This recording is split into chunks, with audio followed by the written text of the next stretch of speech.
Alright guys, I think it's time that we were completely honest, right? Yeah, I think so. Mm-hmm. We thought, this is our honest opinion, that Sodor's Legend of the Lost Treasure was terrible.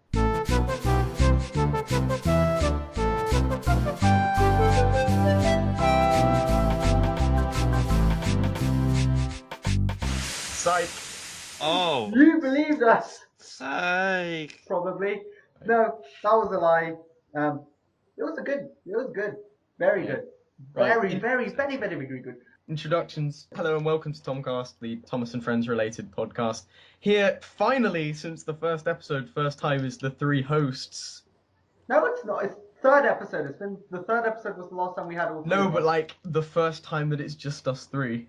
I see it's- it. Yes, It's yes. like, so it's me. I'm George, otherwise known as SodorsNWRsteam on YouTube. I'm and- Mayoorhan, as known as Scotsman Returns, because I am Scottish and returning. Yeah. I'm Matt. I'm honored to be a guest on the show. I'd like to come back again. Thank you for having me. But no, I'd just like to say before we start, I'm sorry for being absent for so long. Yeah, it should be. Well, I I am. didn't that car crash you had in the first episode, don't worry. Yeah. Well, it wasn't exactly that, but there was some difficulties, and it should be dealt with by now. So, That's very good. So It's now great expect to a have. Thom-Cast a week. Yeah. well, I don't know about that. So right now, seeing as it's a very relevant thing, we're gonna have a bit of a unique episode in that most of the episode will be just us telling our thoughts on Sodor's Legend of the Lost Treasure, the new Thomas special. So we're doing it as first we'll give our general thoughts, and then for those who haven't seen the film yet, we'll put spoiler thoughts in its own little section, and then you can go skip that should you so wish. So, lads, how did you find Sodor's Legend of the Lost Treasure, or SLOTLT is the abbreviation? You want to go first, Matt? Okay. Well, originally I was going to do a full-scale review on this movie, but since I'm here, Then you remembered you were part of a podcast 8 months ago. I almost forgot.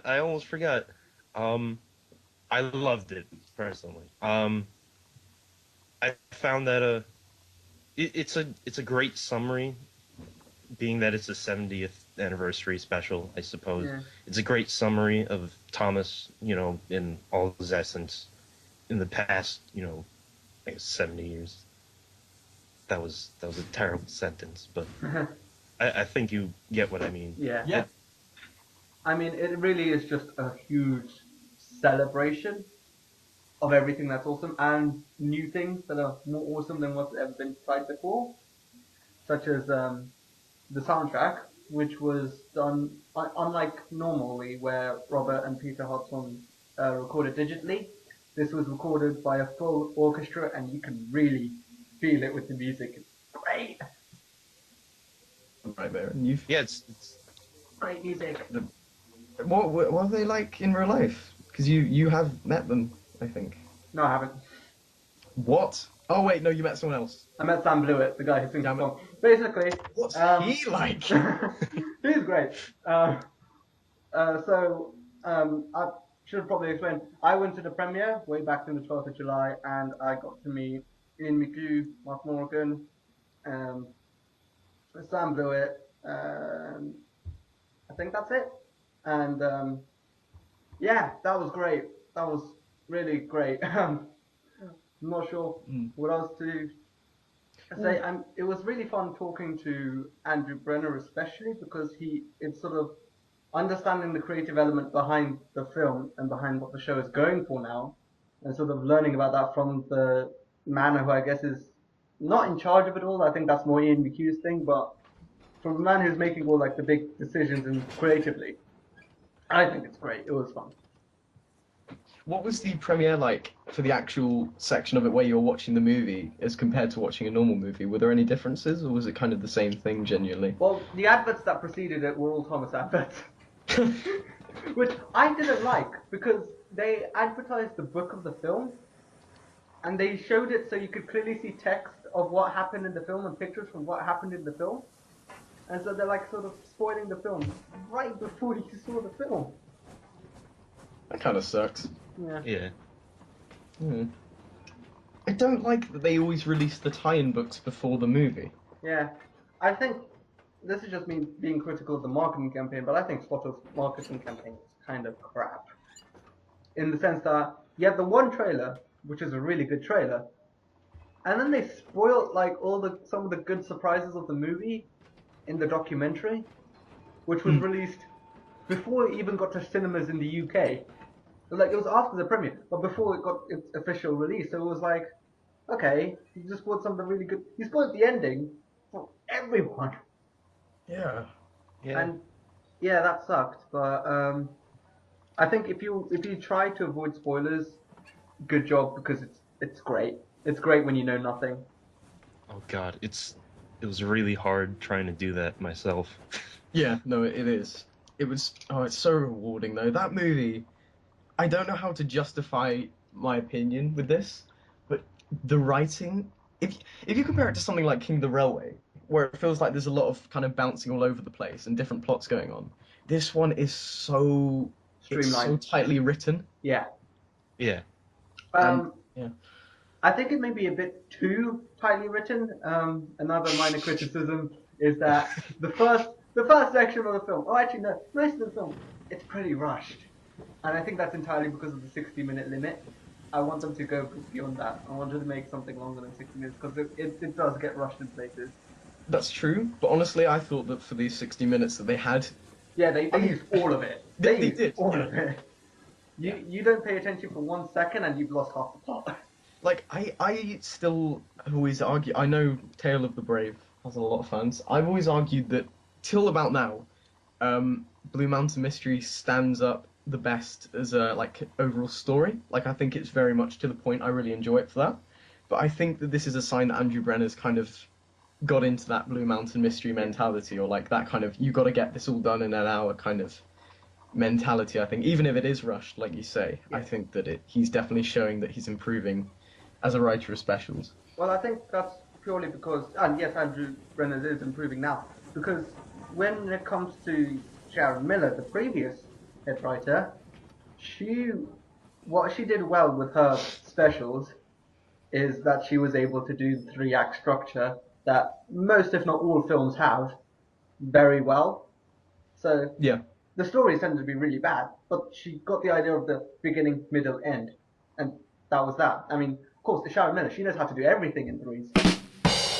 But the point still stands, she can do the 3-act structure really, really well. And so with Blue Mountain Mystery, you sort of have that going for it, you have the structure going for it, but then you had Andrew Brenner edit the script to make it a good story. It's like the best of both worlds, really. Yeah. And so with King of the Railway, they're not, King of the Railway and Tale of the Brave, they're not so much, they're very sort of jumping around the place type stories, and they don't have one ongoing narrative, and like it's not very clear. So they have like lots of plot points which they jump around a lot to. But this one has like one clear narrative through line, and it's great for it. I'm just going to bring in a quick question by one of the fans, because I think it's quite appropriate to answer at this point in the episode. Obviously, earlier this year we had The Adventure Begins. Ages ago now. March, was it? I think? Yeah. March was the March. US release. That's like 5 months ago now. Yeah. And the question is, Tale of the Brave or Sodor's Legend of the Lost Treasure? Which do you think is the better... You mean Adventure Begins or Legend of the Lost Treasure? Sorry! The Adventure Begins, or Sodor's Legend of the Lost Treasure. Which do you think holds up better as a special?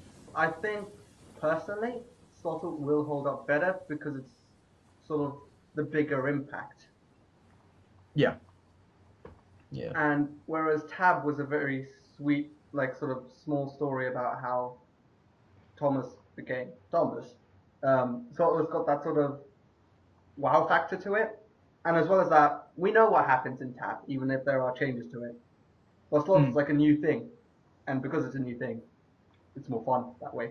So you'd say Sodor's Legend of the Lost Treasure is a a better movie generally for all audiences as well, because I think that's what I'd argue as well. Like The Adventure Begins is certainly more a fan piece, a well written fan piece, whereas Sodor's Legend of the Lost Treasure really works to its strengths as in the formula of a general movie. So I think, I don't know. They're different beasts, I suppose. Yeah, it's very tough to compare them because both have very different goals. They're very different in nature, I guess. Yeah. And going down to how different they are in nature, this is another thing I was discussing, is how the directors, especially for Ark, tend to get overlooked. Because everyone praises Ark, and rightfully so, because the animation is splendid. It's really good animation. But the directors tend to get overlooked, and I think that's important because I think there's a reason why David Stoughton was chosen for Sodor's Legend of the Lost Treasure and why Don Spencer was chosen for The Adventure Begins. And because David Stoughton is the more visual storyteller, when he's directing, he uses what you see on screen to the advantage of telling the story. So, for example, in Old Reliable Edward, when Gordon's sort of berating Edward, you notice that the camera's sort of above Edward looking down on him and below Gordon looking up at him. And that's like a sort of subtle visual cue, and that's sort of David Stoughton's thing. Yeah. And that's why it makes sense you have someone like him direct something as big and grand as Sodor's Legend of the Lost Treasure. Whereas Don Spencer is the more storybook director, and you can get that from the Duncan episodes where those shots, the really pretty shots for Duncan, are like sort of the key standouts. So it makes sense why they would choose him for The Adventure Begins. And I think it's nice to just sort of look at the directors because they have their own craft, like how Andrew Brennan has his own writing style and the other writers have their own. So pay attention to the directors more. They're nice people. I think something that I've found really interesting that I've said to a few people now is something I noticed particularly in the opening sequence, which I won't spoil because we're still in non-spoiler territory. Yeah. But basically, it made it very clear that whilst the camera itself wasn't moving in any particular direction, it wasn't static. It had a slight shake to it, which I thought I haven't noticed before. So I don't know when it's come in, but I feel like it's quite a new thing. And I think it works really well to make the world feel a lot more natural and less processed in a computer. So that was an aspect I really enjoyed. And that's also some advice for you video makers out there. Have the camera move more. Yeah, some of the camera work was genuinely really dynamic. Yeah, it's great. And yeah. Sorry, George, you continue. Well, no, I was just going to say it really takes advantage of the fact that this show is done in CGI now. Like, some of those shots you could not get in models. Or at least you'd have to have a very big budget to do it with models. Oh, yeah. And, you'd need to have, like, Peter Jackson to do it or something. Or Jerry Anderson. Yeah, rest his soul. That would be difficult, The reanimated corpse of Jerry Anderson presents Thomas the Tank Engine, the model series. The things that all these kind of fans in the YouTube comment section seem to have wanted for years. I think Jerry Anderson would get on really well with the Rev because they don't like other people tampering with their vision. Yeah, that's true. But it feels I think the show's regaining its charm again. Yeah. It's small visual cues that really kind of make it quite charming, I think. Yeah, definitely. Should we summarize our final thoughts before we go into spoilerific territories? Sure. I personally think this is the best special. Really, really enjoyed it. Saw it twice in cinemas. Saw it again now. Probably buy the DVD when it comes out. It's really that good. And I know some people have been saying it's overrated. And I'll tell you why you're wrong later. No, I'm joking. It's your opinion. But for me, it's really captivating as a story. And I think that's what counts most. It's really charming. It's an experience to watch. Yeah. And wait for it. So, I'm going to get a Blu-ray player soon. And I don't know if they're going to do it in the UK on Blu-ray. But the moment they do, I'll be getting it for Blu-ray. Because it's one of those things that's got so much going on, but also it keeps a really nice, like, strong central narrative. Like it passes by, but in a really satisfying way. And I'd agree. I think it's the best special so far. Matt? Yeah, I'd have to agree also. I mean, I'll say this with caution. I can understand why some would be a little disappointed, maybe in some areas, but not totally. But because I don't know, I feel like the whole Thomas team really just their work shines right here, and it's a perfect example of what Thomas could be and has been. Brilliant. And now we're entering the spoiler territory of the review, so if you want to skip ahead, click this annotation to skip ahead to the bit where we move on to the news and finish with the spoilers. And are you gone yet? Good. The Rev cameos twice. It's 2 Revs. The Yeah. Rev has a brother. Well, the Rev did have a brother, but I don't think he looked like that. Yeah, okay, I'm gonna stop. That was a terrible joke.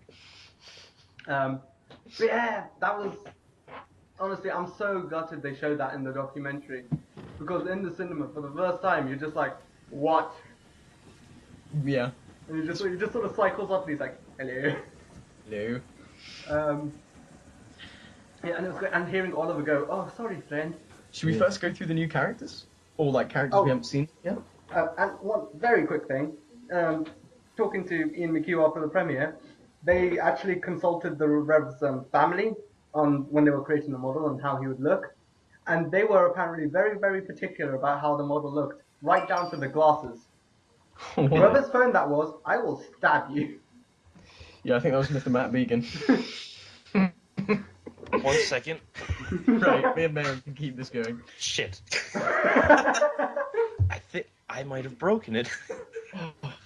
Brilliant. Okay, I'll leave that.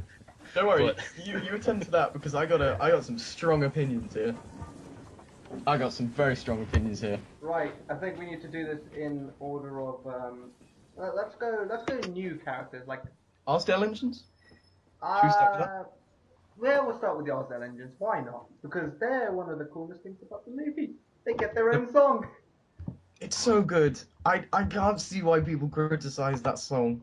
Like, you've got to apply the same kind of idea that you would to musicals, that like it sort of happens, but it doesn't have to have happened, kind of like the musical numbers. Think with this film, it quite clearly doesn't happen because by the time the song ends, it just sort of flashes back to where the song started.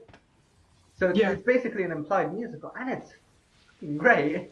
It's so Pardon my funny. language. It's so funny. Good. It's catchy, entertaining. The actors do a brilliant job singing the lyrics. It makes the Arsdale engines way more likable than the characters have any right to be, considering we barely know them. Yeah.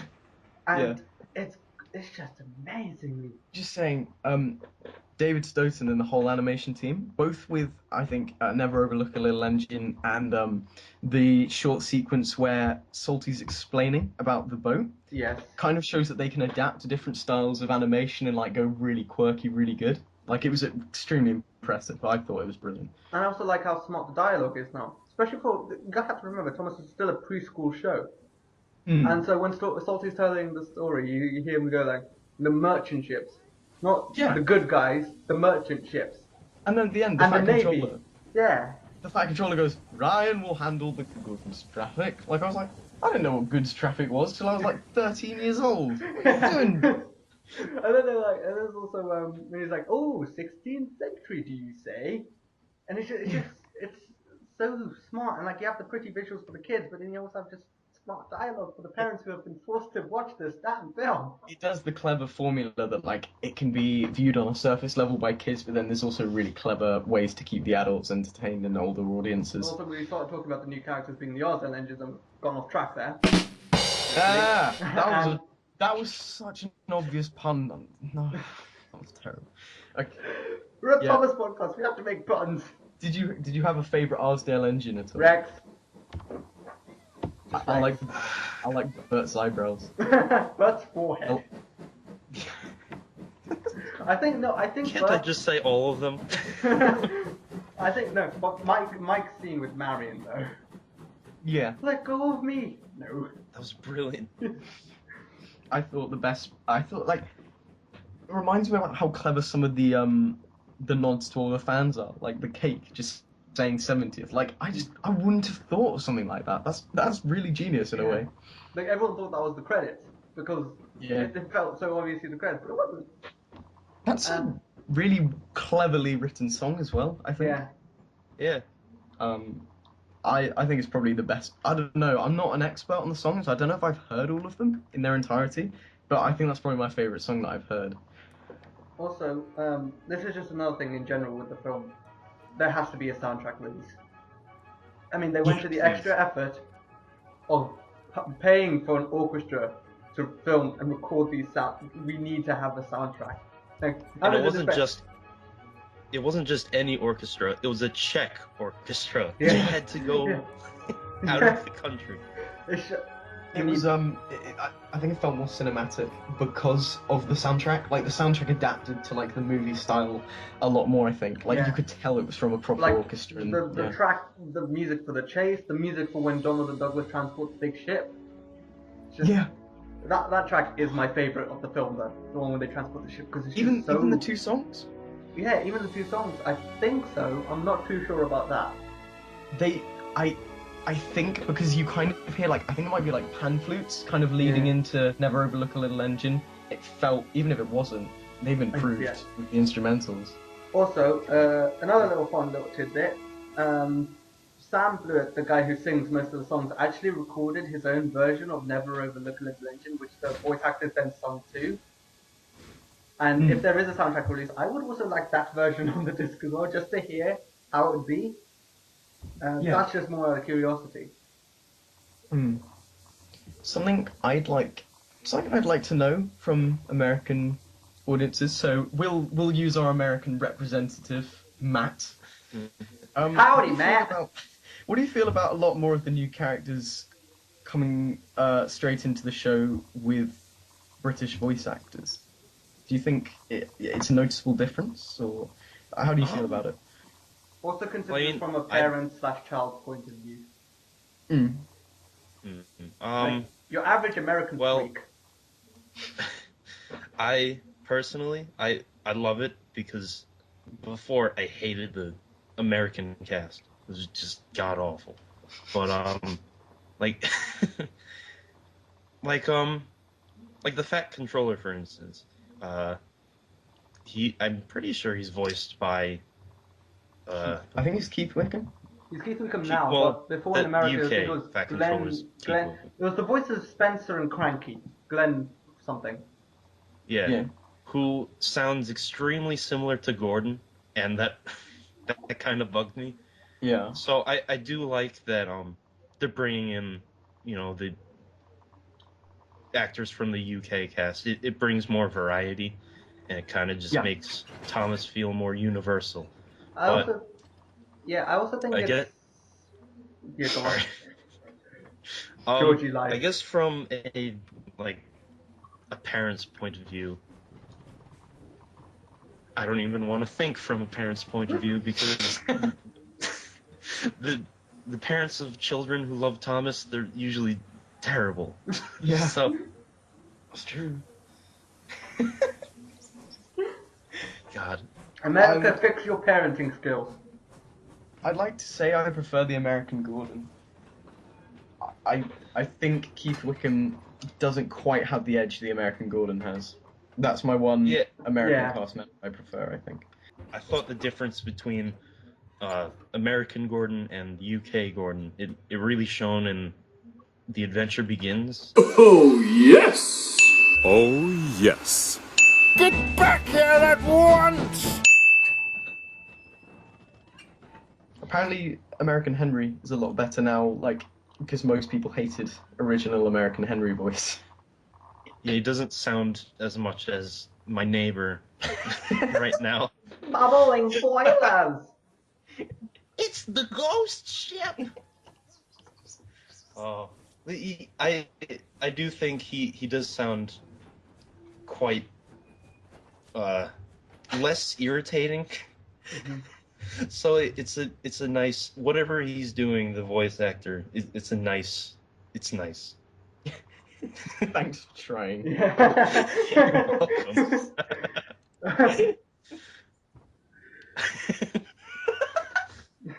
But I was just going to point out that how since... I'm fine. Are you sure, George? You want a break? Yeah, You need a I'm Kit great. Kat. I'm great. No, continue. Ever I'm since sorry. Keith Wickham became the universal Fat Man, I think the Fat Controller's now like become 10 times a better Yeah. character because of it. Because I don't think the original guy who did the Fat Controller knew how to ad lib, and that's all Keith Wickham does.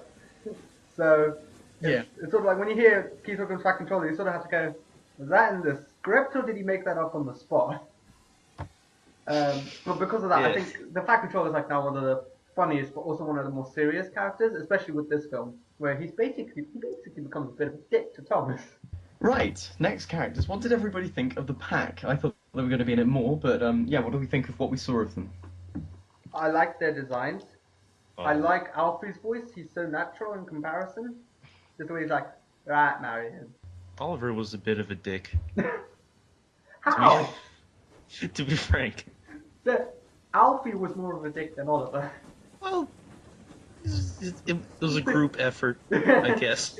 They're both kind of assholes. I don't know. Marion. I thought he was a bit of a dick to Marion, but Well, I'm Oliver okay with nearly it. killed the Rev, so you know. Yeah, that's true. I remember I was saying before that yeah, Alfie sounds like the fifth member of the Beatles, and I love it, and I roll with it. I really liked Oliver. I loved how at the start, when he got shooed out of the way, he was just sort of struggling to find Yeah. words. He's like, Yeah. oh, sorry, I'm in your way, oh, sorry. And then he said sorry to the Rev. Yeah, sorry, old friend. Does that mean they have a friendship going back through the years? Canon. Well, you know, I think another one of the US dub voices that I prefer over the UK dub voices is Jack. Because Jack's just great.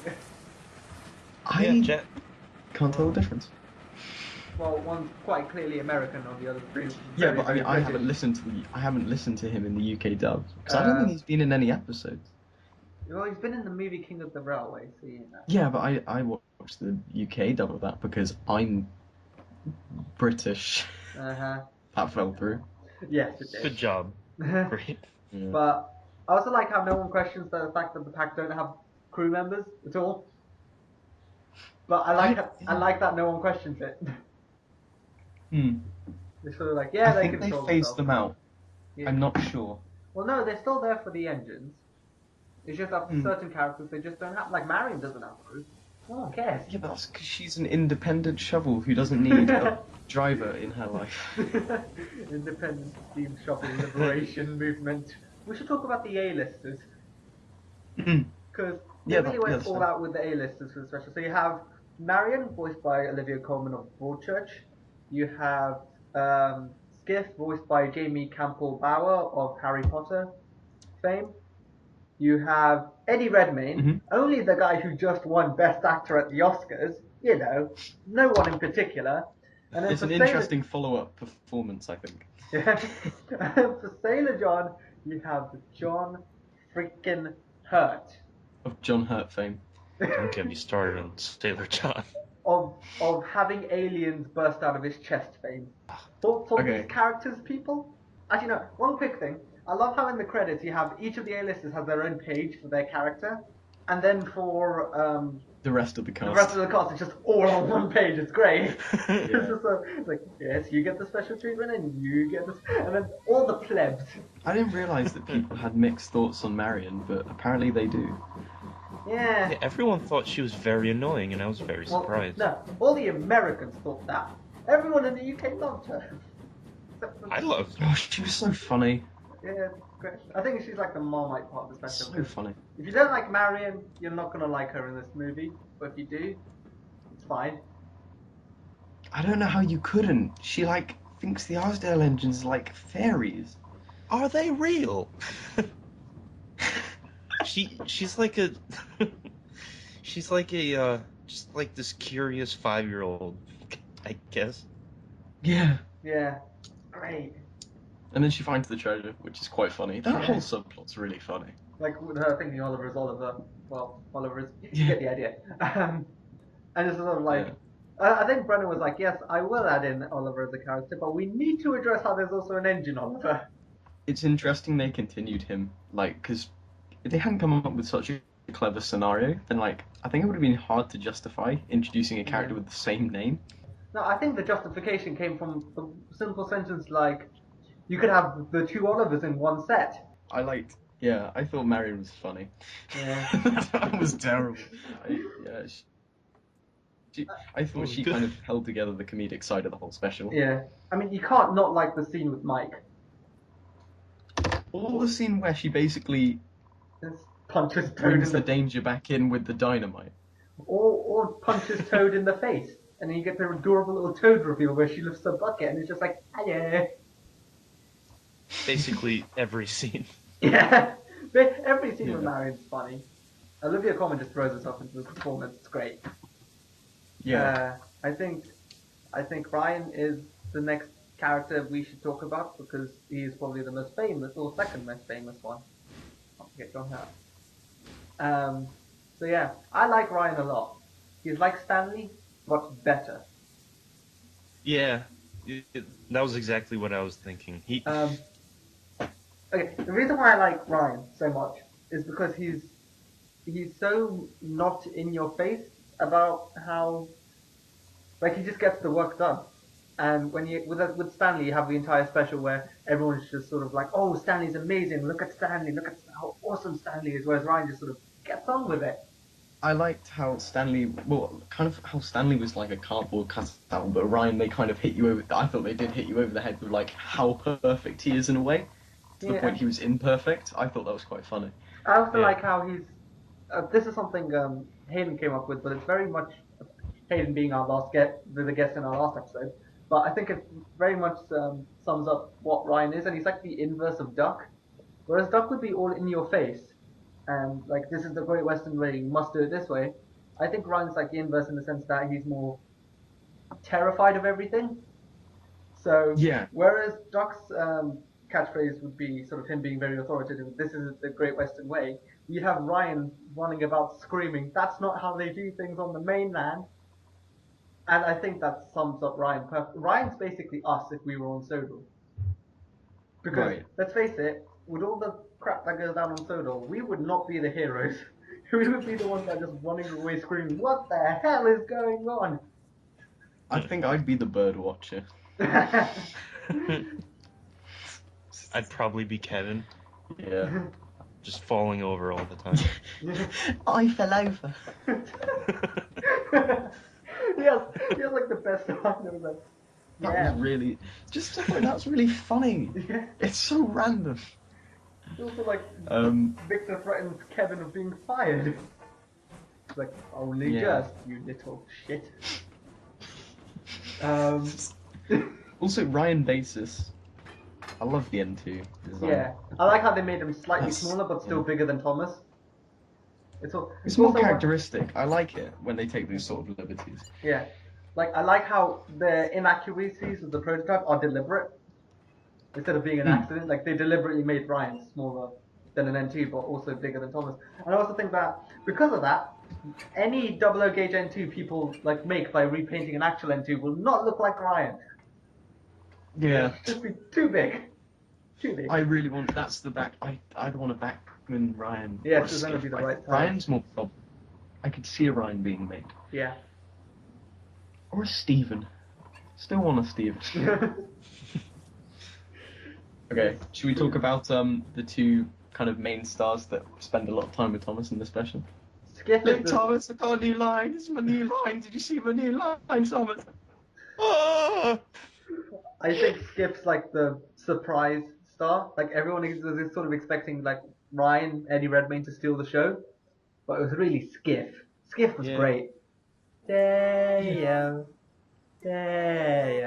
Oh, I have a story about that if you don't mind. To go home. What? Oh my god. Well, for a while I was trying to wait for the Blu-ray release because I have a beautiful TV to watch it on, and I thought, even though I haven't seen this yet, this deserves, special treatment. So I was trying my best to wait patiently, and somehow that clip of Skiff singing Deo was just spammed throughout my YouTube feed, and I couldn't go on the internet for like 2 days. It was maddening. Oh dear. Oh, Oh I, dear. it's so just stuff like that. Just it's not. It comes out of nowhere, but also as soon as it's there, you're like, okay, I'm glad they put that in. It adds to not only the characters itself, but the character of the show in Yeah. general. Yeah. And I think what I really like about Skiff is just that he's so like nice in a needy sense. Like you just feel sorry for him. Like he's like he's like the wind and just he's so pathetic. Yeah. And He's so especially in pathetic. contrast. You want to help him. Especially being contrast to Sailor abused John. by Sailor Yeah. John. I Yeah. think Sailor John is probably the best villain the show's ever had, the most menacing villain the show's ever had, and the most pathetic villain the show's ever had.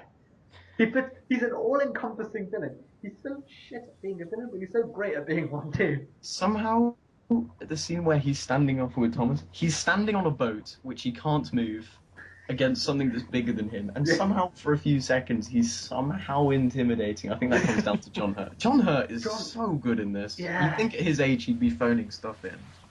But no, he really went all out with this. And like, Yeah. it's just great. Like the bit when he's like, "Mark my words, Thomas, this isn't the end," and he just sort of runs pathetically away on Skiff. Whereas, Oh, sorry. yeah, whereas normally, like the previous night, they had to ask Thomas to push them along, but because that's not an option, he just gets out of the road. I will get you. Just sort of rows away. I was just gonna say my favorite part of the movie still is, even though I've seen it like a million times now, it's when Thomas is chasing Skiff and Sailor John, and they've got the ship and the treasure, and they race past the Arsdale engines. Yeah. That part when the Arsdale engines push the up. trucks onto the track, and it's just John Hurt's delivery throughout that whole sequence is what really just makes it for me. I think everyone's delivering that sequence. Like Eddie Redmayne just sort of like, "Ryan, stop this ship!" What? Ah! So- I wish the DVDs had some kind of like a wider variety of bonus features. Like, I would have loved to have seen John Hurt in the recording studio doing some of those lines. That would have been So, great. Yeah. It's like, just like, yeah, again, Ryan with him being such a guy, he's sort of like, he happens to stop the ship, and then like, "Good job, Ryan." Yeah, I did good. Yeah. I also like how the crew, the drivers of the Arsenal engines, are sort of sleeping with them. So like Thomas just wakes them up, and the crew are there. Sailor John as a villain is really good, and he's just. I think his design's really good. I think the fact that he uses Skiff as the mode of transport is really good. I also think his backstory is really good, which isn't in the film, but it's part of the bio on the Thomas and Friends website. What's that? It's that he was kicked out of the Navy. They don't give the reason why, but he was kicked out of the Navy. Story right there. Story building. Yeah, it's like, I would like to see a prequel for Sailor John and his days in the Navy, because it would be nothing to do with Thomas.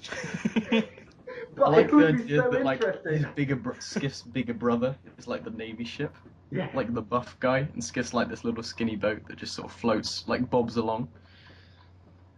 I can't help but think of Sailor John's theme song being the song in the Navy. Yeah.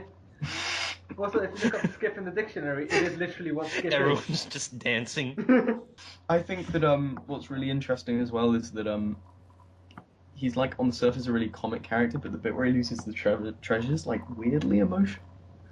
I thought he was going to die for a split second. Yeah. Like, And that's how we bumped up to a PG. It's like, it is a PG in America. And that's how we bumped up to a 12.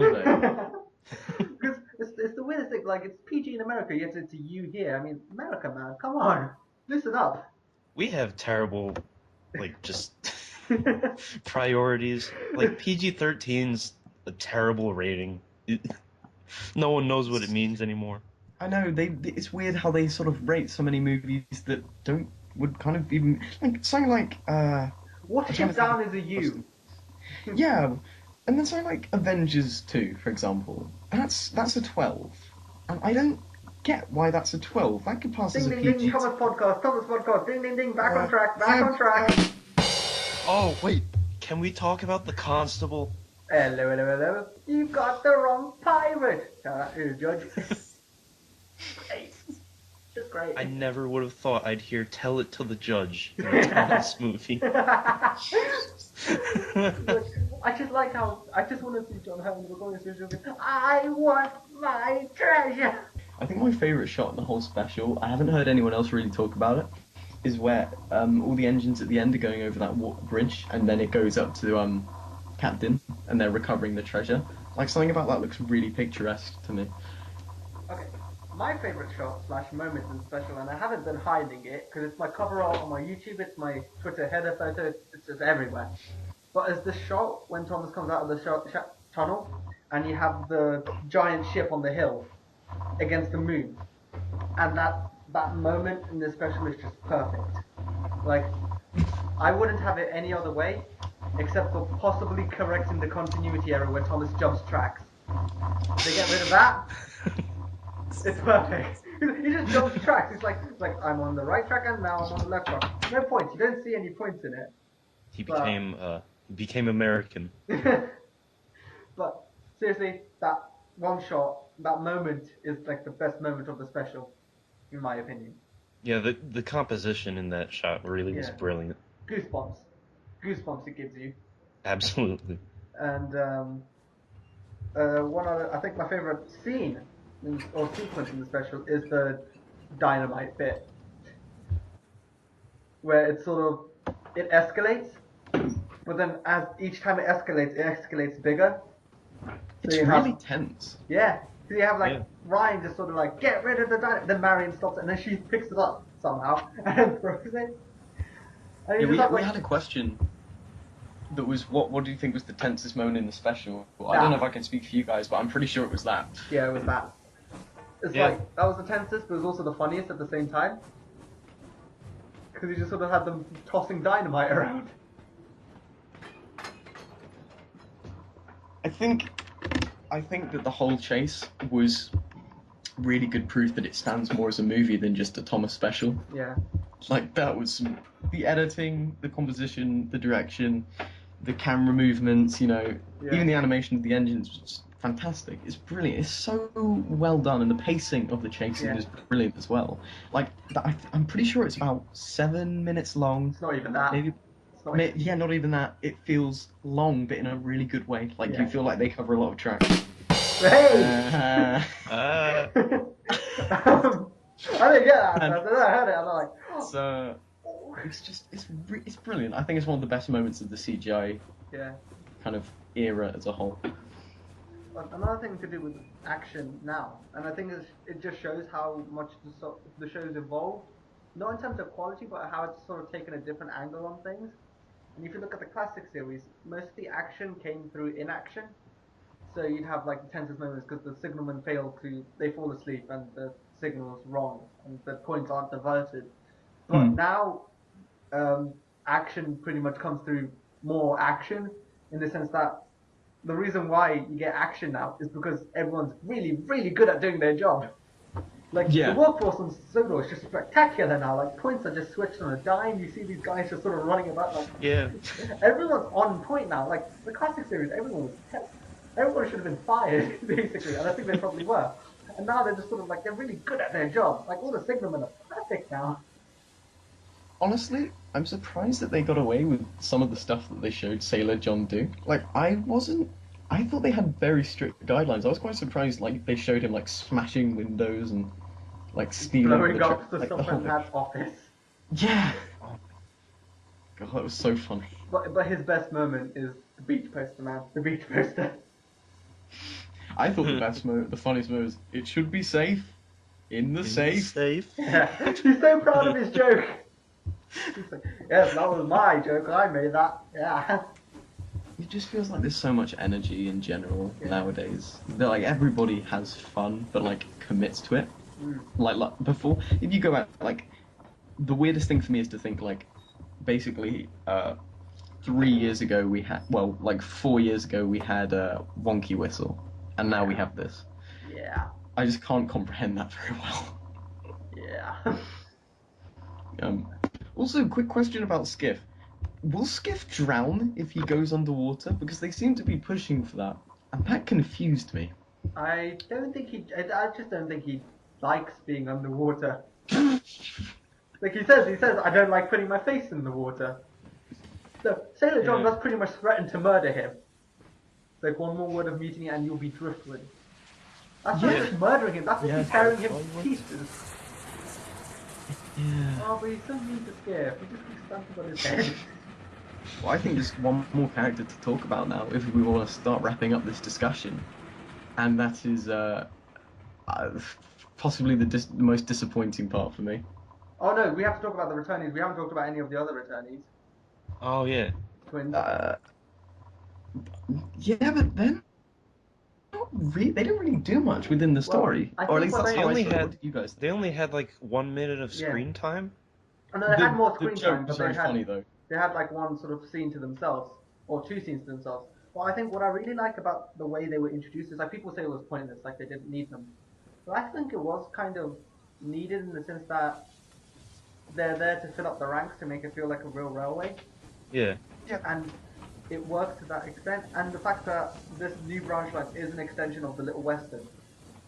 So by that logic, you kind of need the twins in order to make up the ranks, and they just do their work, and it's great. It's like I like how they're just sort of there, but they're still the twins in the sense that you get some of the snarkiness from them, like when Jack's like, I wonder if you can fold up that ship, and they're just like, don't be stupid.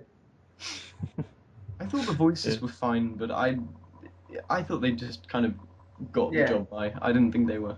Yeah, I think they just sort of got the job done. Though I did like the way they were introduced with Marion just sort of going, okay, tiny engines will probably be the weirdest things I'll see today. What the hell, Scottish engines as well?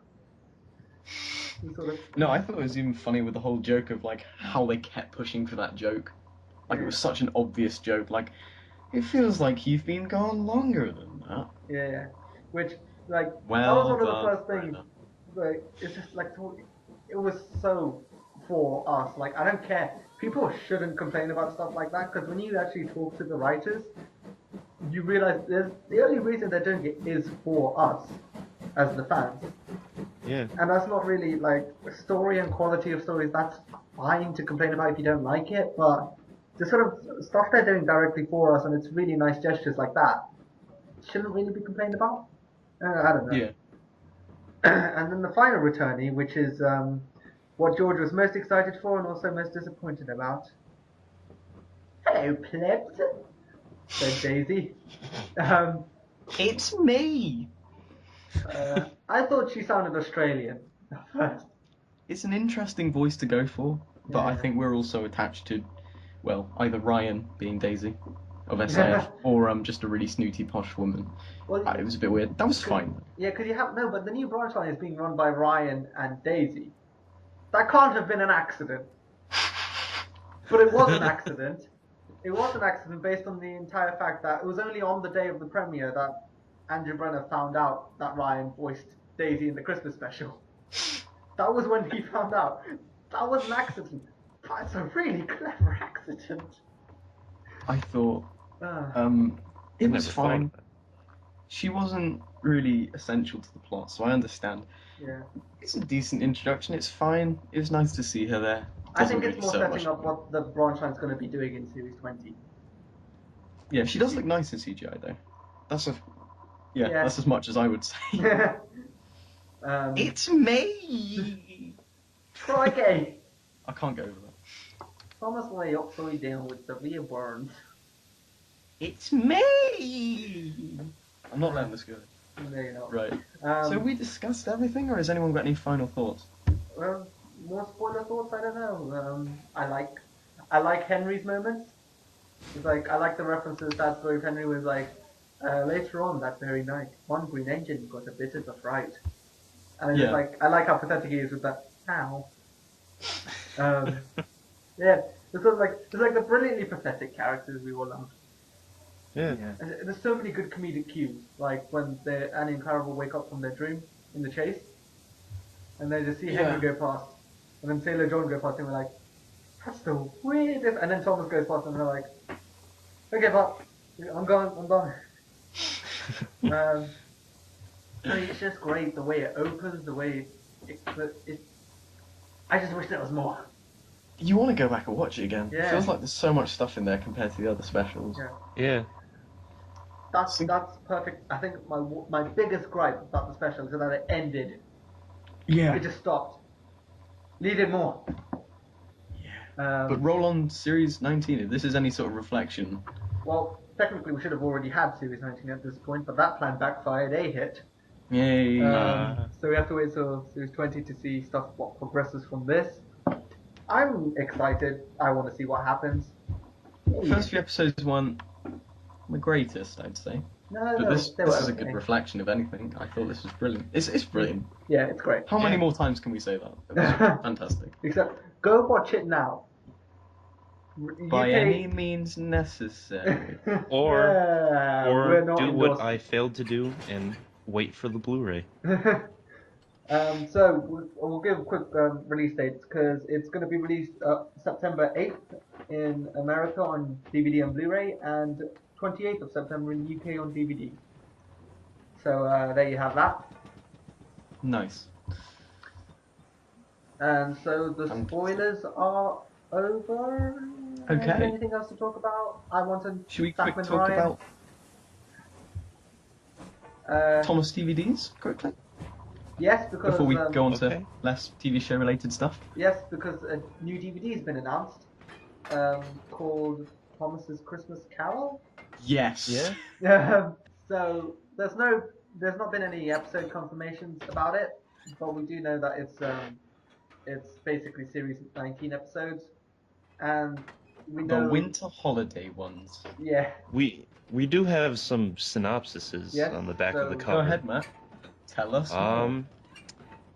Let me just get my narration voice. Oh, okay. It's a winter wonderland in Sodor. Diesel gets a visit from some ghostly engine. Fuck. I already messed up. You fucked up. This is why you that's shouldn't that. get me to narrate your episodes. Diesel gets a visit from some ghostly Christmas engines while Kevin enjoys playing in the snow until he's snowed under. Thomas and Cranky drop an important Christmas crate, and Henry faces off against an abominable snowman. I want to see that episode. I want now. to see that done in anime style, like over the top anime. Please. No, I want to see it like a Godzilla movie, facing off against this giant kaiju Pacific Rim. abominable snowman. I Henry think is a the Diesel Jaeger one sounds confirmed. really good. Yeah. I think Diesel episode sounds Yeah. very interesting. Also, I will point out the next line in the DVD description is dash through the snow. Logging locus confirmed for Series 19, guys. You heard it here first. Oh my No. god! Finally, I can get more taken place. They don't know. Also, there's a song called "There's Snow Place Like Home." Genius. It's good. True confirmation that the writing team have reached perfection. Forever. They are perfection now. Yeah, I hope characters sing that one. They Yeah. probably won't. But I like the image of sort of the characters sing. It'll probably be Marion singing Nothing Got Puns. I'd like if only the Arsdale engines ever sing again. Yeah, well, that's already been debunked because J.W. studied the song as the Scottish Twins. Oh. Yeah, well, I can dream. You can dream of stuff not happening, George. It's okay. Maybe Joe Mills will voice all the Arsdale engines from here on out. Oh dear. And they all sound Scottish too. I hate that, but I also really like it. Also, I will point out in the extras for Sodor's Legend of the Lost Treasure, they have the music video for We Make a Team Together, and in that music video, I think is a shot from this DVD, and it involves Thomas, Victor, Kevin in the steam once in front of the hold on. fireplace. Oh god. The shot is of Thomas, Victor, Kevin in the steam once sat in front of a fireplace. And the reason why I pointed out is not only is it brilliantly animated, it's a really good looking shot, but you also have Emily just hanging from the steam once lift in the corner, like she's been forgotten. Huh. And that image just really amused me. I'm gonna have to go check that out. I don't remember seeing that. It was one of the shots in the We Make It Oh, Together yeah. music video. Yeah. I don't remember. I'll have a look at that. Another fun tidbit is in the Never Overlook a Little Engine music video, they fixed a goof in The Adventure Begins where, in the big transitioning shot where Thomas does all the thing and the sky changes, and the workman pours water on himself from the water tower. In Adventure Begins, both dubs, there is no water coming out of the pipe, yet in this music video, water actually comes out of the pipe. It feels like a really odd goof to fix. Especially considering they still didn't fix Henry's wheels turning backwards. So they fixed one thing, but they didn't fix the other. I don't know. Is it getting a Blu-ray release? No, I don't think so. I was just gonna say it might be like for a future release or something like that. Yeah, probably. Nice. Did we Yeah. did we talk about the reanimated scenes from the Afternoon Tea Express? Was that from? I thought Steve was getting a newer story in series 19. I'm pretty sure it's from the Afternoon Tea Express because it's the same consist. Gordon's, in the same. It's the same shots, really. Fair enough. I don't think they'd redo shots because they still left all the series 18 stuff intact. And that looked pretty similar to. That looked more similar to series 17 in aesthetic than series. I don't know. What we can say for sure is that it was a great music video, guys. Yeah. One more That's good. big thing to discuss. Bachmann thingy. Yes, this literally happened just now. As we were about to start recording, the first pictures of the work in progress Bachmann Skarloey came out. And, oh my god, it looks cool. I'm excited. $150 though. Yeah. That equates to It £200 could go on down. the Diesel Works. Fun To be fact. fair, it's half 3D printed and half metal, Yeah, this is true. so that makes it extra expensive. Yeah. But I think that price could go down though as well. It will go down, It could but- lower. It will definitely that go might be down, wishful but it's thinking. still extremely, yeah. I think it looks It's awesome. awesome. yeah. It's got everything right. Sorry, people Really? who've made 009 kits of Skarloey. No, Damn. I think Your fragile 009 kits. I think it does a good job of introducing people to 009 Yeah. from getting from the go models, because I think that's quite a niche market Yeah. to get ready-made 009 models of certain engines. I think this is a nice opportunity for modelers to. Well, I'll be going into 009 probably if I'm not broke after I buy Skarloey. Also, another cool announcement, which isn't directly related to Thomas, but a company has announced that they're releasing the body shell and kit add-ons for an 09 scale River Esk, which would be Rex's counterpart. And so that would run on N-gauge track, and that looks really cool. It's basically an O gauge or an O scale Rex you could potentially have. That's cool.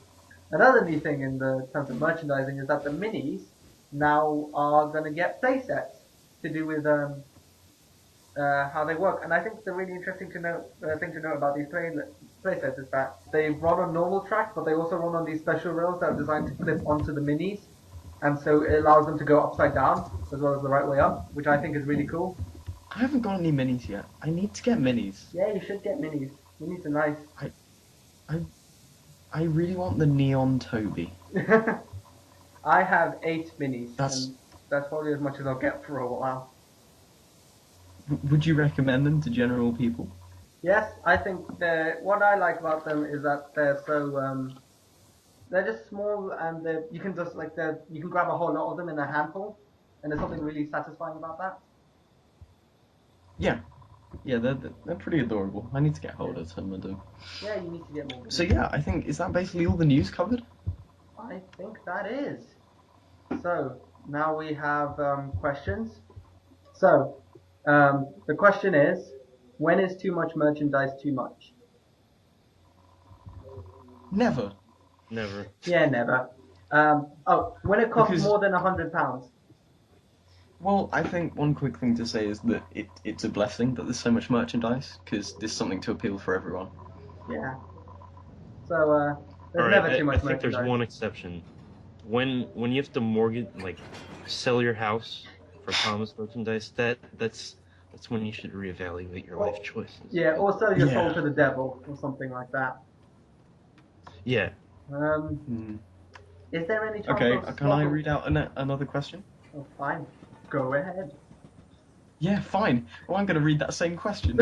Is there a chance of any special topping SLOTLT? Yeah, there's every chance. Maybe. There's a chance. Could be a 0.1% chance. It could be a 90% chance. Still a chance. Like we said, you're going to have to take it on different merits because next year will probably be a lot smaller and not as much of a movie, more of a special. It'll probably be like Yeah. Taylor the Brave again. But yeah, I think it certainly has the potential to be, of course. If you could direct a Thomas special with any director from anything, film or otherwise, who would you choose? Matt, George, anyone? That is a difficult one. I mean, I'm biased because David Mitton is someone I look up to. Same with I'd love to see what Ray he can do with Harry. CGI. You know what? Ray Harryhausen. What's he known for? I'm sorry, I have no idea. He made Beast from 20,000 Fathoms, Jason and the Argonauts. Oh, wow. Oh, Yeah. Yeah. Is he Okay. still alive? No. Oh. He So- died. so your two answers Well, to we this can question are 80s? dead I don't men. know. We can get the reanimated corpse of Jerry Anderson. Yeah. I would. I'd love to see what the directors Phil Lord and Chris Miller could do with something like Thomas because they have so much energy in their movies. They did the Lego Movie, Cloudy with the Chance of Meatballs. They're going to do a Star Wars movie. Yes, and yeah. I think they'd be very interesting to see. Like, they're very interesting as filmmakers that they take a simple idea and really like put lots of underlying themes in it. I'd be interested to see what they could pull out of Thomas the Tank Engine. Either Brad Bird or Pete Docter. I'm going Pixar here. Brad Bird directed The Incredibles, Ratatouille, and Pete Docter directed Up and Inside Out. Yeah, they both put a lot of visual humour into their movies. That would kind of continue the Thomas tradition that's going on right now. Honestly, I would have been interested to see what the director Shane Acker would have done with the Thomas movie, even if it would have been a massive departure. I would have been interested. Or really bad. I honestly liked his movie 9, so I Yeah. don't know. I think it'd be interesting as well. Nine's a good movie. Yeah. It's a very good movie. Okay, next question, please. Do you feel the show has ever jumped the shark at any point? And if so, when and why? So this is basically asking which moment, like particular scene or episode, do you think the show started going downhill? Well, the purists would say Henry's Forest. The idiots would also say Henry's Forest. Whenever they, pretty much from series 3 is where they started departing from the Audrey story, so of course it was going to be something different. Yeah. But I don't think it went bad at that point. I don't know. I'd still say, to this day, I'd still say like series maybe 9 to 16. Yeah. Because they've jumped the shark many times. I'd say around the time when when his narration started getting really bored. Because it's hard to have fun with an episode when your narrator just couldn't give a damn. I think even if the writing's not bad, if your narrator can't care, it would affect how... So basically when Brandon joined in America, and when Angelus got tired of doing the job, which conveniently, same time, Series 7. Yeah, we went from Alec Baldwin, who stopped caring as well, to Michael Brandon, who I think sometimes cared a little too much and had no idea what he was doing at times. But I don't know. Series 7, some people would say is a mixed bag, and I guess I'd agree. Yeah. Okay, so those are the questions that we'll take for now. Thank you very, very much for everybody asking a question. We do try to answer as many, but I think the show's been going on for quite a while now, this episode in particular, so I guess we'll go on to Activity Station. Now, first I'll ask you, Matt, do you have any particular recommendations you'd like to put forward? I do have one, and it's an adaptation from Caledonian Belle. and he has made an adaptation of Better Late Than Never, and I recommend this because, frankly, it deserves much more attention than it already has. There's brilliant editing. He just really, whoever this person is, really just went the extra mile and tried making something that stands out above really any other remake. And Yeah, yeah, it's really nice. I really liked it. It's worth checking out, especially if you do train stuff. It's always nice to see different perspectives. Okay. I don't really know if I have any recommendations. Oh wait, I have one recommendation, which is a model episode, a debut called No Fun for Oliver by Parva Productions, which is really a fantastic debut by Charlie, who you might know from the Wikia or Sodor Island forums. It's very funny, and there's a very memorable crane character in it. So, Oh god. cat, yes, just Terrifying. go and watch that. That's fantastic. A returning episode from the Bluey 2, Old Grump, which is a nice comeback, so to speak. Just a Yeah, good been solid ages. story with solid direction and solid Yeah. models. Needs ballast on the sets, but apart from that, it's very good. I think his last episode was like 2 years ago now. More than that. Maybe even 3. More than that. Maybe even peaking on 3, yeah. No, 4. Oh. Wow. It's a nice return to form. I don't know if it's 4. I don't know. But Yeah.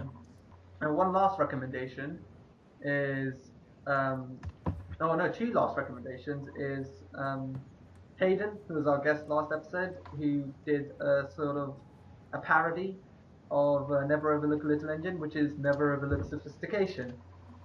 It's a silly little song, quite funny. Check that out. And the very last recommendation is quite an old video, but it's quite a unique one in the sense that it does something that I don't think anyone else really thought of to do. And it's Ballast by our good friend Skarloey, because it's just a solid story. Okay, so with those few recommendations, please check those out. And I suppose that is the show. You can find us on Twitter at Thom-Cast1, all lowercase, one word. And if you'd like to get in touch with us on email, then you can also contact us on thomcast1@gmail.com. From us, thank you very much for listening to what I expect is this very long podcast at this point. And thank you very much from me, Mayor, and Matt. It's a big goodbye from all of us. Bye. Bye. Place your bets. Place your bets on whether or not you're going to be on the next one.